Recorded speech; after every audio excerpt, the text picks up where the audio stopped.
নমস্কার বন্ধুরা। আজ জুন মাসের 1 তারিখ, আর জুন মাস মানেই বর্ষা। স্বাভাবিক প্রতি বছর 1লা জুন থেকেই 30শে সেপ্টেম্বর পর্যন্ত সারা দেশে বর্ষা থাকতে পারে। মৌসুম ভবন সূত্রের খবর, এবার স্বাভাবিকের থেকে দুদিন আগে 30শে মে কেরলে এবং উত্তর পূর্ব ভারতে দক্ষিণ পশ্চিম মৌসুমি বায়ু প্রবেশ করেছে।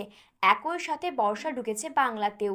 আইএমডির আপডেট জানিয়েছে, স্বাভাবিকের থেকে 7 দিন আগেই উত্তর পূর্ব ভারত ও উত্তরবঙ্গে বর্ষা শুরু হয়েছে। এবার আবহাওয়া দফতর জানিয়েছে, আলিপুরদুয়ারের বক্সার জঙ্গলে বর্ষা শুরু হয়।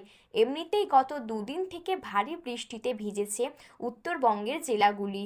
আলিপুর হাওয়া অফিস জানিয়েছে, 31শে মে দার্জিলিং এবং কালিম্পংয়ে ভারী বৃষ্টির সম্ভাবনা রয়েছে।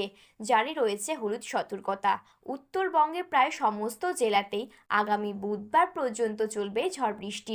শুক্রবারও ভারী বৃষ্টির পূর্বাভাস রয়েছে জলপাইগুড়ি, কোচবিহার এবং আলিপুরদুয়ার জেলায়। ইতিমধ্যেই কমলা সতর্কতা জারি করেছে হাওয়া অফিস। শনিবার থেকে বৃষ্টির সম্ভাবনা 2 দিনাজপুরে। এদিকে আজ থেকে দক্ষিণবঙ্গের জেলাগুলিতে বৃষ্টির পূর্বাভাস। গতকালও কলকাতা সহ একাধিক জেলায় বৃষ্টি হয়েছে। আজও বৃষ্টির সম্ভাবনা রয়েছে কলকাতা সহ 2 মেদিনীপুর, 2 চব্বিশ পরগনা, হাওড়া, হুগলি, বীরভূম এবং পূর্ব মেদিনীপুরে হতে পারে সামান্য ঝড়ো। হলুদ সতর্কতা জারি করেছে হাওয়া অফিস। আগামীকাল থেকে কলকাতা সহ রাজ্যের সব জেলাতেই বজ্রবিদ্যুৎ সহ বৃষ্টির পূর্বাভাস জারি করেছে আবহাওয়া দফতর। আগামী 1লাই জুন ভোটের দিন কলকাতা সহ রাজ্যের প্রায় সমস্ত জেলাতেই হালকা থেকে মাঝারি বৃষ্টিপাত হতে পারে।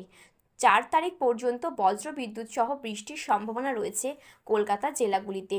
সঙ্গে 30 থেকে 40 কিলোমিটার গতিবেগে বইতে পারে দমকা ঝড়ো হাওয়া।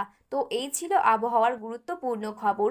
এই রকম আবহাওয়ার গুরুত্বপূর্ণ খবর সবার প্রথমে পেতে হলে আমাদের চ্যানেলটি সাবস্ক্রাইব করে পাশে থাকা বেল বাটনটি অল করে রেখে দেবেন।